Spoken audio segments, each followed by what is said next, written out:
Hello good evening दोस्त, Ravi online classes में आपका स्वागत है। इस वीडियो में हम लोग देखेंगे क्लास 12th का बायोलॉजी मॉडल सेट नंबर। तो देखेंगे पूरे 70 क्वेश्चन देखिएगा। तुल्य रूप संरचनाएं क्या दर्शाती है? अपसारी विकास, अभिसारी विकास, समानांतर विकास, सॉल्टेंशन विकास। तो तुल्य रूप संरचनाएं जो दर्शाती है अभिसारी विकास दर्शाती है। डायएसिटिल मॉर्फिन क्या है? तो डायएसिटिल मॉर्फिन एक प्रकार का हीरोइन है। क्या है? हीरोइन, जो चरस के रूप में प्रयोग किया जाता है। बासमती चावल की कितनी किस्में भारत में उगाई जाती है? तो बासमती चावल की किस्में भारत में 27 प्रकार की उगाई जाती है। निम्नलिखित में से किस विधि द्वारा न्यूक्लिक अम्ल का प्रवर्धन होता है? तो पीसीआर द्वारा न्यूक्लिक अम्ल का प्रवर्धन होता है। पीसीआर द्वारा। निम्नलिखित में किस पौधे का बंगाल का आंतक कहा जाता है? तो बंगाल का आंतक जलकुंभी को कहा जाता है। किसे कहा जाता है? जलकुंभी को। घास के बीज में प्रशलक को क्या कहते हैं? तो घास के बीज में प्रशलक को भ्रूण बीज पत्र कहा जाता है। क्या कहा जाता है? बीज पत्र कहा जाता है। एक नई गर्भ निरोधक गोली जो गैर स्टेरॉयड है उसे क्या कहते हैं? तो उसे कहा जाता है सहेली। गर्भ निरोधक गोलियां निम्नलिखित में भी कौन पूछेगा? तो सहेली है, माला डी होते हैं। पिस्टिलेट शब्द का प्रयोग किया जाता है। तो पिस्टिलेट शब्द का प्रयोग किया जाता है एक लिंगी स्त्री पुष्प के लिए। पिस्टिलेट शब्द का प्रयोग किसके लिए किया जाता है दोस्तों? तो एक लिंगी स्त्री पुष्प के लिए किया जाता है। इम्यूनोसेंटिस एक प्रक्रिया है जो किसके बचाने या निर्धारण करने के लिए किया जाता है? तो भ्रूण में किसी आनुवांशिक रोग के निर्धारण के लिए किया जाता है। इम्यूनोसेंटिसिस एक प्रक्रिया है जो भ्रूण में किसी आनुवांशिक रोग के निर्धारण के लिए किया जाता है। निम्न में कौन सी अगुणित संरचना है? तो निम्नलिखित में अंडाणु और युग्मक अगुणित संरचना है। अंडाणु को मादा युग्मक कहा जाता है और शुक्राणु को नर युग्मक कहा जाता है। जननांग समस्या किनके द्वारा फैलने वाला एसटीडी है? तो पैलिनोमा विषाणु के द्वारा। पैलिनोमा विषाणु के द्वारा। जीन अभिव्यक्ति का नियंत्रण किनके स्तर पे होता है? तो प्रतिलेखन और अनुवादन के लिए जीन अभिव्यक्ति का नियंत्रण किनके स्तर पे होता है? तो प्रतिलेखन और अनुवादन के लिए। तो क्या हो जाएगा? ए और बी दोनों। अभिकर्मक जो एलिसा परीक्षण में उपयुक्त होता है वह कौन सा है?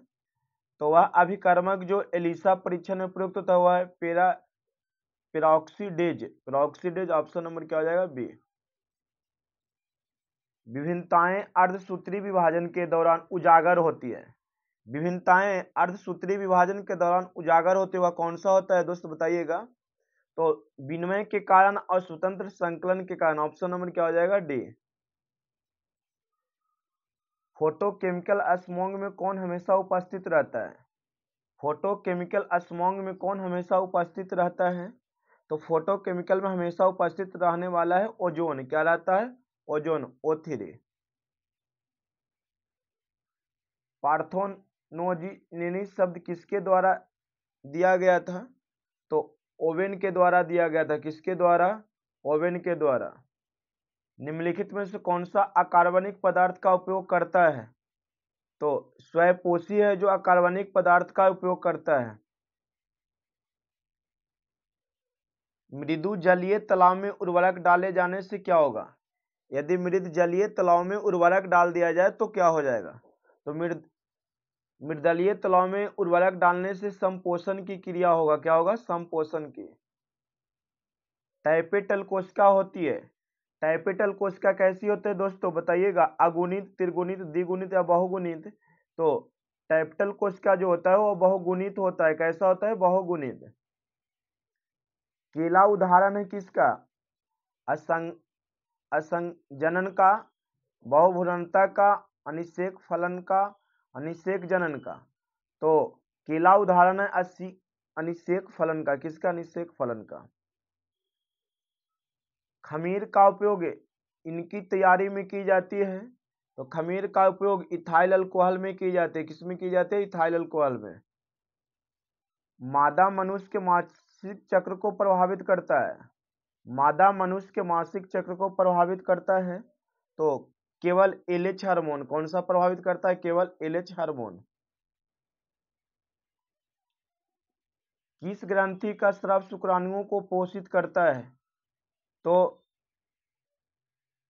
सेमिनल वेसिकल ग्रंथि है जो शुक्राणुओं को पोषित करता है।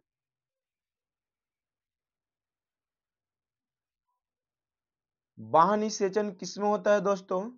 तो बाह्य निषेचन जेलीफिश में भी होता है और सी स्टार में भी होता है। तो क्या हो जाएगा? ए और बी दोनों। स्वयं होता है किसमें? तो स्वयं परागन यहाँ पे ऑप्शन के मुताबिक चुनना है। तो स्वयं परागन के लिए हो जाएगा जेनोगैमी में। जेनोगैमी में दोस्तों, यहाँ पे जेनोगैमी ना होगा, क्लिस्टेमोगैमी होगा। Option number C. टेटनस द्वारा उत्पन्न विष प्रभावित करता है। तो स्वैच्छिक मांसपेशियों को। स्वैच्छिक मांसपेशियों को। पेनिसिलिन प्रतिजैविक उत्पन्न होता है। तो पेनिसिलिन प्रतिजैविक उत्पन्न होता है पेनिसिलियम नोटेटम से। जल क्रमक में अग्रामी समुदाय का निर्माण करता है। तो डायटम हरित शैवाल। डायटम हरित शैवाल। क्रस्टोज लाइकेन का उदाहरण है। तो राइजोकार्पन का। राइजोकार्पन का गुणसूत्र का यूक्रोमेटिन होता है। तो गुणसूत्र का यूक्रोमेटिक होता है आनुवांशिक निष्क्रिय। आनुवांशिक निष्क्रिय। संकर शक्ति निम्न में किस घटना के कारण होती है? तो विनिमय के कारण होते हैं। किसके कारण? विनिमय के कारण। जफराबादी, मुर्राह तथा मेहसाना नस्लें है किसका? जफराबादी, मुर्राह तथा मेहसाना किसकी नस्ल है? तो यह भैंस की नस्ल है। किसका नस्ल है? भैंस का। मछली के फ्लॉर में प्रचुरता होती है किसकी? तो प्रोटीन की प्रचुरता होती है। अनुदैर्ध्य विखंडन किसमें होता है दोस्तों? तो अनुदैर्ध्य विखंडन होता है यूग्लिना में। किसमें होता है? यूग्लिना में। एक जीन युग्म दूसरे के प्रभाव को छिपा देता है। तो ये घटना क्या कहलाती है? तो इस घटना को कहा जाता है प्रभाविता। एक जीन दूसरे के प्रभाव को छिपा देता है, घटना कहलाता है प्रभाविता। पारस्परिकता का एक उदाहरण क्या है? तो पारस्परिकता का एक उदाहरण होगा लाइकेन। क्या हो जाएगा? लाइकेन। जन्मोत्कर्ष समुदाय की प्रकृति निर्भर करते हैं किस पे? तो जलवायु पर निर्भर करते हैं। किस पे निर्भर करती है? जलवायु पर। एक उत्परिवर्तन प्रदूषक है किसका? तो एक परिवर्तन प्रदूषक है क्लोरीनेटेड हाइड्रोकार्बन का। एक अजैव निम्नकरणीय प्रदूषक है किसका? तो डीडीटी का है। किसका है? डीडीटी का। शुक्राणुओं का विकास कहाँ होता है? तो शुक्राणुओं का विकास होता है शुक्राणु नलिकाओं में। शुक्राणु नलिकाओं में। रिलैक्सिन हार्मोन किसके द्वारा निर्मित होता है? तो रिलैक्सिन हार्मोन निर्मित होता है अंडाशय के द्वारा। गैस्ट्रुला में एक छिद्र होता है जो क्या कहलाता है? गैस्ट्रुला में एक छिद्र होता है, उसे क्या कहा जाता है? तो ब्लास्टोपोर कहा जाता है।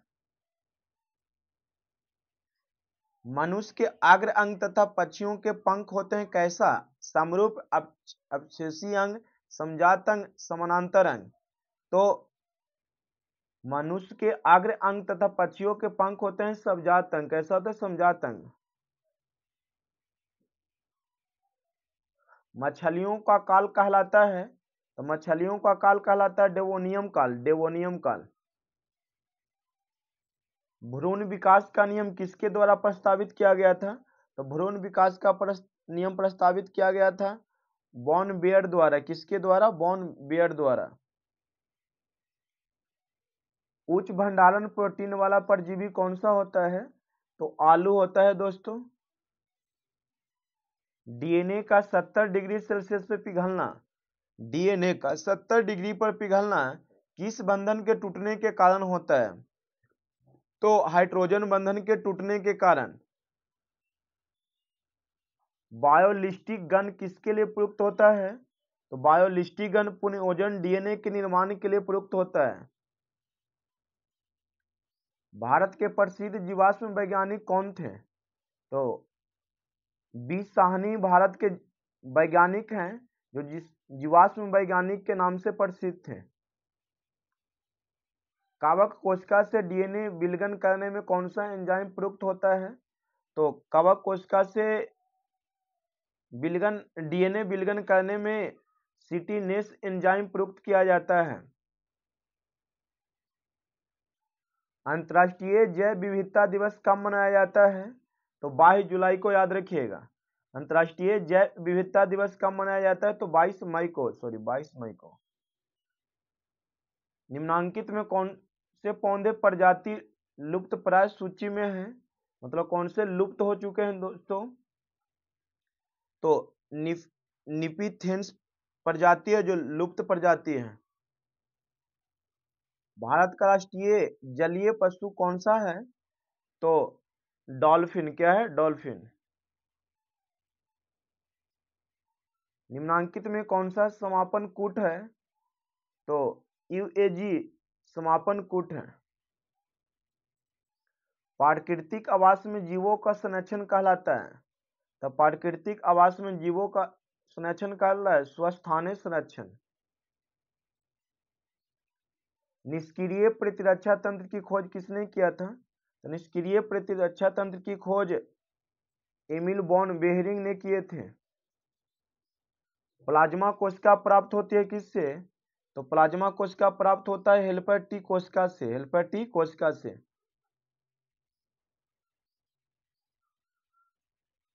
चिकन पॉक्स किसके कारण होता है? तो चिकन पॉक्स होता है वेरिसेला जोस्टर विषाणु के कारण।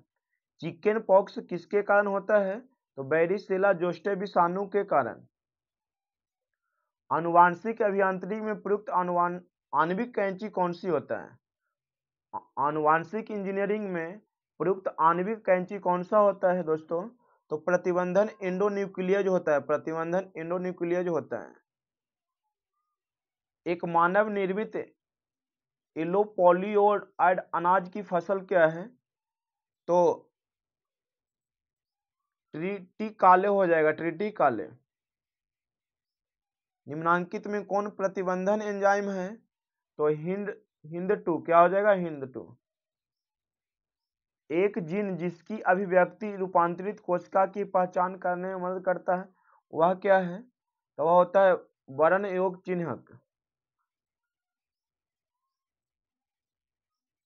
निम्नांकित में से विकासशील भ्रूण में इम्यूनोसेंटेसिस द्वारा किसका पता नहीं लगाया जा सकता है? निम्नांकित में विकासशील भ्रूण में इम्यूनोसेंटेसिस द्वारा किसका पता नहीं लगाया जा सकता है? तो जॉन्डिस या जॉन्डिस को ही पीलिया कहा जाता है, उसे पता नहीं लगाया जा सकता है। 11 जुलाई को कौन सा दिवस मनाया जाता है? तो 11 जुलाई को विश्व जनसंख्या दिवस मनाया जाता है। एमटीपी गर्भावस्था कितने सप्ताह तक सुरक्षित माना जाता है? तो एमटीपी याद रखिएगा कि 12 सप्ताह तक सुरक्षित माना जाता है। एक जीन एक एंजाइम सिद्धांत किसने प्रस्तावित किया था? तो एक जीन एक एंजाइम सिद्धांत प्रस्तावित किया था बिडल तथा टैटम नामक वैज्ञानिक ने। जंक डीएनए नहीं है, जिंक डीएनए क्या है? जिंक डीएनए एक इंट्रॉन है। क्या है दोस्तों? इंट्रॉन।